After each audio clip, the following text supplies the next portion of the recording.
The American people in their righteous might will win through to absolute victory.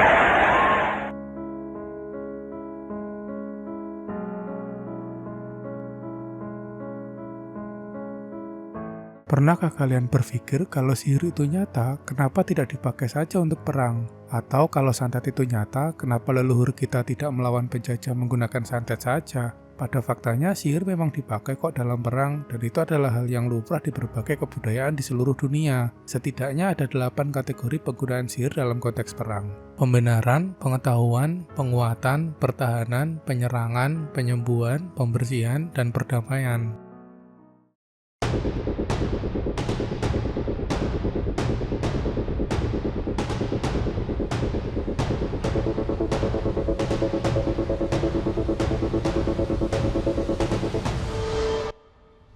Sebelum perang dimulai, perlu adanya legitimasi untuk memulai perang. Karena sebenarnya sejak zaman dahulu, manusia menyerang duluan itu tetap merasa bersalah, maka legitimasi atau pembenaran itu diperlukan. Di tahap ini saja, manusia zaman dulu sudah memakai sihir.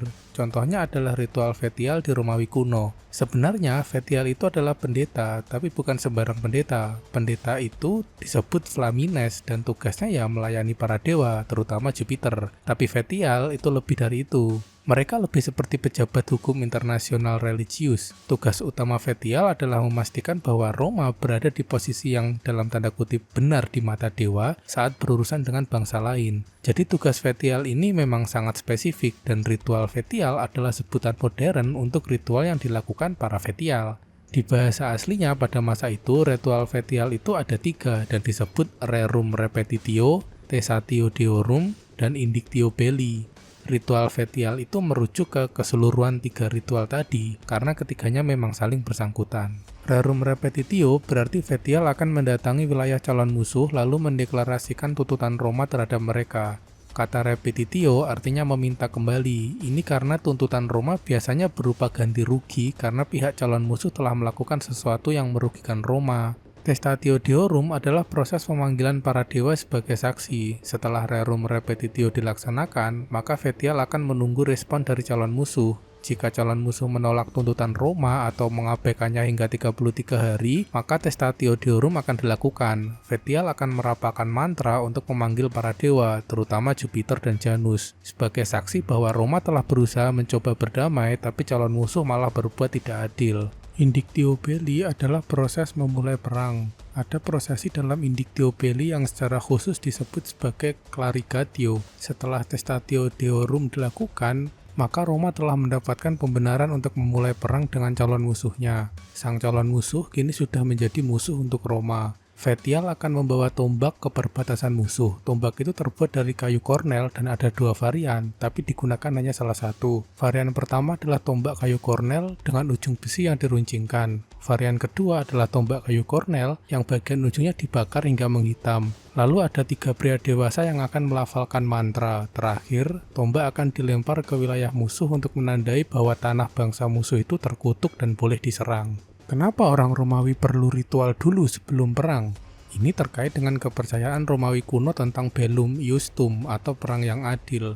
Para dewa itu pada dasarnya baik dan menyerang bangsa lain adalah bentuk kejahatan. Jika Roma menyerang bangsa lain tanpa izin dari dewa, maka mereka akan dikutuk oleh para dewa. Tapi dewa memperbolehkan menyerang bangsa yang tanahnya terkutuk, maka perlu adanya alasan untuk memutuskan bahwa tanah musuh itu terkutuk sehingga perang tersebut menjadi bellum iustum atau perang yang adil. Seluruh detail ritual Fetial itu bisa kalian temukan di tulisan Titus Livius dalam bukunya yang berjudul Ab Aurbe Condite, buku pertama, bab ke-32, link ada di deskripsi. Uniknya, bangsa Romawi sendiri merasa ritual ini tidak praktis ketika wilayah mereka sudah sangat luas. Akan sangat ribet untuk mengirimkan Fetial ke wilayah Inggris atau Persia hanya untuk melempar tombak, maka Roma membuat Fictio Iuris atau hukum fiksi, maksudnya hukum simbolis. Peristiwa ini bisa kalian temukan di komentar Servius terhadap Aeneid karya Virgil, link ada di deskripsi. Ini Servius yang seorang gramatikus itu ya maksudnya. Dalam komentarnya untuk Aeneid buku ke-9,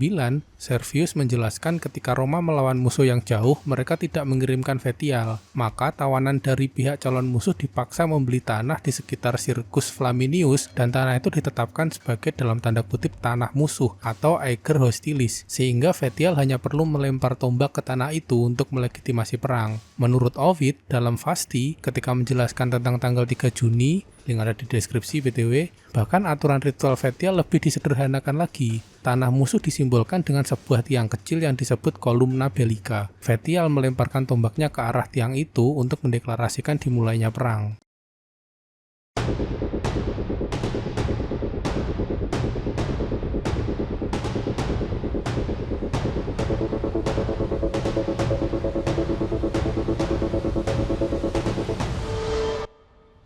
Dalam perang, pengetahuan itu sangat penting. Di era sekarang, kita mengenal yang namanya intelijen atau intel untuk mendapatkan informasi musuh. Di zaman dulu, manusia juga melakukannya, seperti misalnya ninja di Jepang atau telik sandi di era Majapahit. Tapi ada juga yang memakai metode sihir. Salah satunya adalah dengan pemanggilan arwah. Penyihir memanggil arwah tertentu, misalnya arwah prajurit musuh yang baru saja gugur, untuk diinterogasi perihal informasi taktis seperti strategi musuh, lokasi kavaleri, jumlah pasukan, lokasi jenderal, dan seterusnya. Kalau di kita mungkin disebutnya mediumisasi, tapi ternyata tidak cuma kita yang punya tradisi sihir mediumisasi. Di zaman Romawi kuno, ya Romawi kuno lagi, orang Romawi juga mengenal mediumisasi. Mereka menyebutnya nekia. Di kita, mediumisasi umumnya tidak dipakai untuk perang, tapi dipakai untuk konten. Sama seperti tradisi kita, nekia sebenarnya juga bukan untuk perang. Nekia berfungsi untuk memanggil roh tertentu, misalnya roh leluhur untuk dimintai nasihat atau kebijaksanaan. Tapi ternyata nekia pernah dipakai dalam perang, seperti yang dilaporkan oleh Marcus Annaeus Lucanus dalam Pharsalia buku ke-6. Lucanus menyebutkan artes nefandae yang artinya seni terlarang atau seni yang jahat. Lucanus tidak menyebut jahat tanpa alasan. Nekia jenis ini memang benar-benar jahat. Jadi konteksnya waktu itu sedang ada perang saudara di Romawi antara Gaius Julius Caesar dan Gnaeus Pompeius Magnus. Anaknya Pompei yang bernama Sextus Pompeius atau kita panggil saja Sextus merasa tidak puas dengan ramalan dewa yang ambigu. Biasalah, ramalan memang sering ambigu. Maka Sextus mencari penyihir wanita bernama Erikto dari Tesali untuk mendapatkan informasi yang lebih akurat. Konteks tambahan, Tesali di masa itu terkenal sebagai laboratorium sihir. Sama seperti kita di era sekarang yang melihat Silicon Valley sebagai laboratorium teknologi. Jadi Erikto ini sudah berasal dari Tesali, dia juga termasuk penyihir yang sangat kuat di sana. Jadi prosesnya begini. Pertama, Erikto akan memilih mayat yang tepat. Dia tidak memilih mayat yang sembarangan. Dia memilih mayat prajurit lawan. Dalam hal ini berarti prajuritnya Pompei, yang pita suaranya serta paru-parunya tidak rusak. Mayat itu juga harus segar, maksudnya belum lama mati. Kedua, Erikto kemudian dalam tanda kutip membersihkan mayat dari kematian dengan cara yang bisa kalian baca sendiri di link Pharsalia yang udah aku taruh di deskripsi. Terlalu mengerikan untuk dideskripsikan. Jika sudah di-setup, Erikto kemudian menuangkan ramuan yang sangat aneh dan menjijikan, yang terbuat dari campuran kulit ular bertanduk dari Libya, busa mulut anjing gila, isi perut ling, sumsum rusa yang pernah memakan ular, dan bahan-bahan aneh lainnya. Ramuan itu adalah tanda kutip bahan bakar untuk mediumisasi nantinya. Ketiga, Erikto akan melafalkan mantra aneh. Mantranya tidak terdiri dari bahasa manusia, melainkan bahasa alam, seperti gonggongan anjing, lolongan serigala, pekikan burung hantu, suara ombak, dan lain-lain. Mantra ini berfungsi untuk merobohkan batas antara dunia atas dan dunia bawah melalui bahasa yang tidak wajar. Keempat, untuk memasukkan roh ke mayat yang sudah disiapkan, Erikto akan mengancam sang arwah. Ya, yang menjadi medium dalam mediumisasi ala Erikto ini adalah si mayat dari arwah itu sendiri. Dan Erikto tidak bertanya baik-baik, tapi mengancamnya. Dia mengancam akan membocorkan rahasia gelap para dewa, sehingga arwah itu takut untuk tahu karena mengetahui rahasia gelap para dewa bisa berujung pada kemarahan dewa. Bahkan ketika roh menolak untuk masuk ke tubuhnya sendiri, Erikto memarahinya sambil teriak-teriak, sampai bahkan roh pun takut dengannya. Kelima, Erikto akan mengamati tanda-tanda. Ketika roh sudah masuk ke mayatnya sendiri, akan tampak tanda-tanda berupa tubuh yang mulai menghangat dan nadi yang mulai berdenyut. Mayat itu akan tersentak dan berdiri tegak sekaligus seperti boneka yang ditarik memakai tali. Benar-benar mengerikan. Terakhir, Erikto akan menawarkan imbalan jika arwah mau menjawab dengan jujur. Imbalannya adalah Erikto berjanji akan membakar mayat itu dengan ritual yang benar agar arwahnya tidak bisa dipanggil oleh penyihir lain. Sudah, Setelah itu arwah yang sudah dipanggil itu bisa diinterogasi dan dia membocorkan informasi intelijen penting, bahkan termasuk informasi masa depan yang mencakup kekacauan di alam baka dan nasib buruk yang menanti pasukan Pompei di medan perang. Sekarang analisis etik singkat. Apakah kejadian itu benar-benar terjadi? Banyak sejarawan berkata bahwa kemungkinan besar adegan Sextus meminta bantuan pada Erikto itu tidak nyata, alias itu cuma karangannya Lucanus. Diduga Lucanus sedang berusaha menjatuhkan reputasi Sextus, sehingga dia ingin menyampaikan bahwa Sextus tidak mewarisi keahlian militer ayahnya, sehingga dia sampai harus meminta bantuan dukun. Di Romawi kuno, minta bantuan dukun itu adalah dalam tanda kutip dosa besar. Sebenarnya negara sudah menyiapkan peramal resmi yang disebut augur. Para augur ini dipercaya mendapat informasi dari para dewa. Sedangkan dalam kisah ditulis oleh Lucanus, Sextus digambarkan sudah meminta informasi dari para dewa, seharusnya melalui augur, tapi dia tidak puas sehingga dia mencari Erikto. Tapi bukan berarti praktik mencari informasi musuh melalui mediumisasi itu tidak terjadi. Itu memang terjadi, karena kan ada tradisi Nekia tadi. Meskipun mungkin tidak sebrutal yang digambarkan Lucanus. Tapi apakah informasi dari arwah itu akurat? Ya jangankan akurat, masuk akal saja tidak. Seperti peramal pada umumnya, kemungkinan besar para pelaku Nekia atau orang yang ceritanya jadi medium arwah itu cuma ngawur, lalu kliennya melakukan interpretasi atas ramalan tersebut di benaknya. Ya efek Barnum lah, jadi itu sama sekali bukan informasi dari arwah.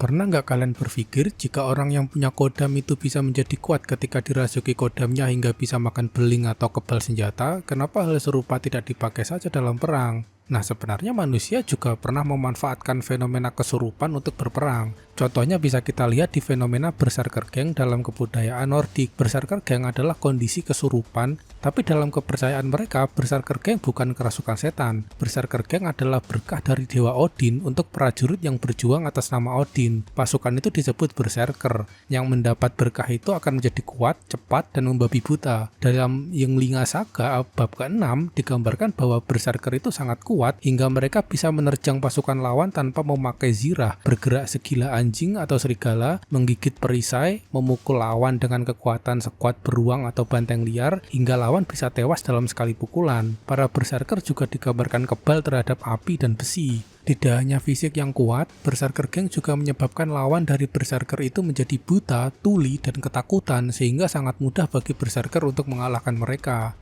Selain Berserker, ada juga yang disebut Ulfednar. Dalam Vansdela Saga bab ke-9 disebutkan bahwa Ulfednar adalah Berserker yang bertarung mempertahankan kapal raja dengan mengenakan armor berkulit serigala. Kata Ulfednar sendiri berasal dari kata Ulf yang berarti serigala dan Hedin yang berarti mantel kulit. Ulfedin adalah sebutan perorangan, sedangkan Ulfednar adalah sebutan jamak atau kelompok. Artinya Ulfednar ini sepaket pasukan.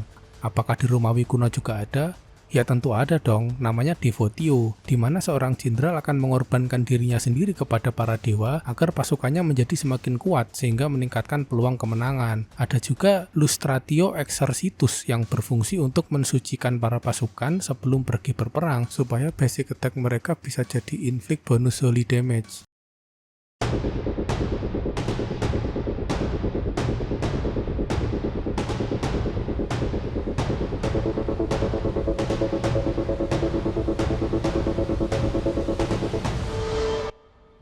Pernah kepikiran nggak jika pagar gaib itu nyata, kenapa manusia susah-susah menciptakan sistem artileri pertahanan udara? Di zaman dulu manusia memang pernah memakai metode pagar gaib untuk melindungi suatu wilayah ketika terjadi perang. Kita bisa menemukan contohnya di kebudayaan Mesopotamia kuno. Jadi ceritanya di tahun 614 sebelum Masehi, kota Kalhu atau sekarang disebutnya kota Nimrud, kota itu berperang melawan bangsa Media. Kota itu hancur akibat serangan bangsa Media. Lalu setelah serangan, para penduduk di kota itu mulai merenovasi kota mereka yang hancur. Terus para penduduk itu ngide buat melindungi kota mereka pakai sejenis pagar gaib. Caranya dengan mengubur figurin-figurin khusus di benteng pertahanan kota Kalhu. Aku sebenarnya nggak menemukan detail terkait ritual ini, tapi bukti arkeologisnya ada. Benteng yang dimaksud adalah benteng Salmaneser, yang ketika digali di era modern memang ditemukan deposit berbagai figurin. Ada figurin dewa-dewi, manusia, makhluk yang entah apa namanya, dan ada juga yang tidak teridentifikasi. Tapi para para ahli sepakat kalau figurin-figurin itu merupakan bagian dari ritual pagar gaib yang melindungi benteng.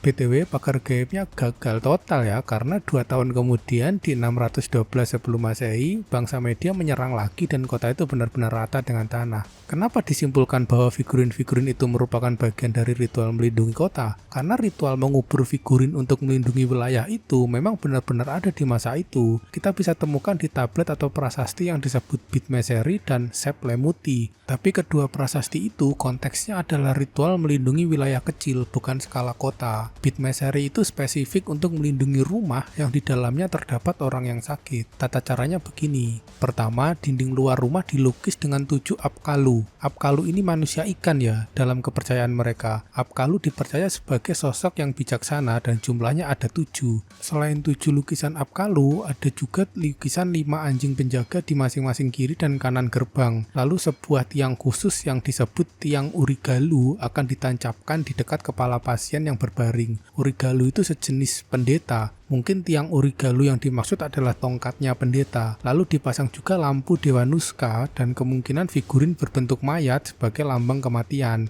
Nuska itu dewa api dan cahaya ya di kepercayaan mereka. Kedua, pasien dibersihkan dengan ritual masul dupu, yaitu dengan menutupi pasien menggunakan kulit kambing lalu menyekanya menggunakan daging kambing tersebut. Ini sejenis ritual pemindahan penyakit gitu supaya penyakitnya pindah ke daging kambing. Bahan-bahan seperti kulit dan daging kambing tadi kemudian dikeluarkan dari rumah, lalu rumah disegel menggunakan garis-garis tertentu yang terbuat dari tepung. Kemudian berbagai barang keramat diletakkan di dekat pasien, meliputi batu jimat, daun palem, gumpalan wol, dan lain-lain. Lalu pasien akan diusapi dengan salep khusus dan diasapi dengan dupa sebanyak 2 kali di pagi hari dan malam hari. Ketika malam sudah tiba, lampu Dewa Nuska akan dinyalakan, lalu disajikan sesajen berupa bir berkualitas tinggi yang dipersembahkan ke Dewa Nuska. Lalu pasien harus berdoa minta perlindungan ke Dewa Nuska. Terakhir, pasien akan diberikan sebuah figurin Pazuzu lalu melafalkan mantra-mantra terkait Pazuzu. Kemudian tidur dengan figurin Pazuzu di tangannya sehingga pasien punya proteksi ganda, Pazuzu di tangannya dan Nuska di sampingnya. Terdengar seperti ritual agama karena minta perlindungan ke Dewa Nuska? Ya sebenarnya Bitmeseri itu adalah tentang ritual agama. Jadi Bitmeseri itu sebenarnya ada banyak. Yang baru saja kita bahas itu adalah versi Asur atau yang ditemukan di kota Asur. Itu adalah Bitmeseri yang sudah tercampur dengan praktik sihir. Perhatikan ketika figurin Pazuzu dilibatkan. Pazuzu itu bukan dewa ya, tapi sejenis setan dalam kepercayaan mereka. Bitmeseri yang dalam tanda kutip original ditemukan di Nineveh dan situs-situs Babilonia. Ritual originalnya lebih panjang dan fokus ke minta perlindungan Dewa Nuska. Tapi yang versi Asur ini memang sudah tercampur dengan praktik sihir. Perhatikan, Bitmeseri melibatkan penggunaan lukisan apkalu sebagai pelindung dan figurin Pazuzu juga sebagai pelindung. Ada konsep di mana figurin menjadi sejenis jimat pelindung, meskipun konteks di Bitmeseri sebenarnya adalah melindungi orang sakit di dalam rumah, bukan melindungi rumah itu sendiri. Lalu bagaimana dengan Seplemuti? Nah, ini lebih mencerahkan. Konteks ritual Seplemuti itu adalah lebih spesifik melindungi sebuah rumah. Tata caranya begini. Pertama, harus dibuat figurin menggunakan tanah liat yang diambil dari parit di kebun. Tidak disebutkan detail ini figurin apa, hanya disebutkan figurin dibuat di hadapan protective goddess yang juga tidak disebutkan namanya. Yang jelas figurin itu digambarkan bersenjata, ada yang membawa kapak, pedang, kait, dan sebagainya. Jadi mungkin ceritanya mereka itu adalah pasukan penjaga. Kemudian figurin akan diberi air lalu dikubur dengan posisi berdiri lurus di bawah garis pintu.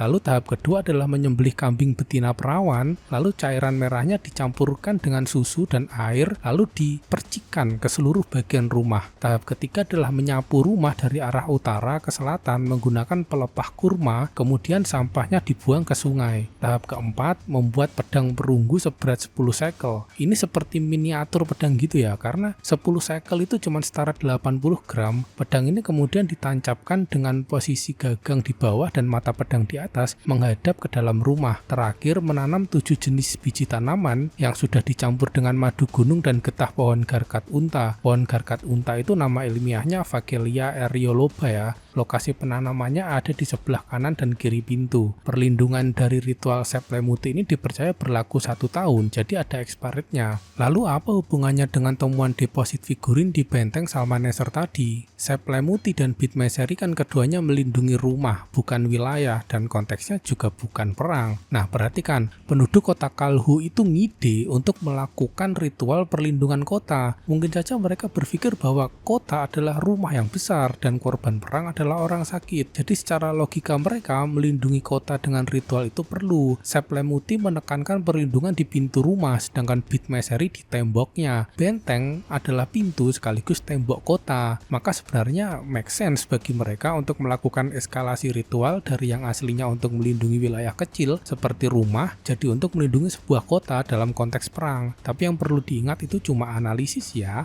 Lalu apakah Romawi kuno juga ada? Oh ya tentu aja ada dong.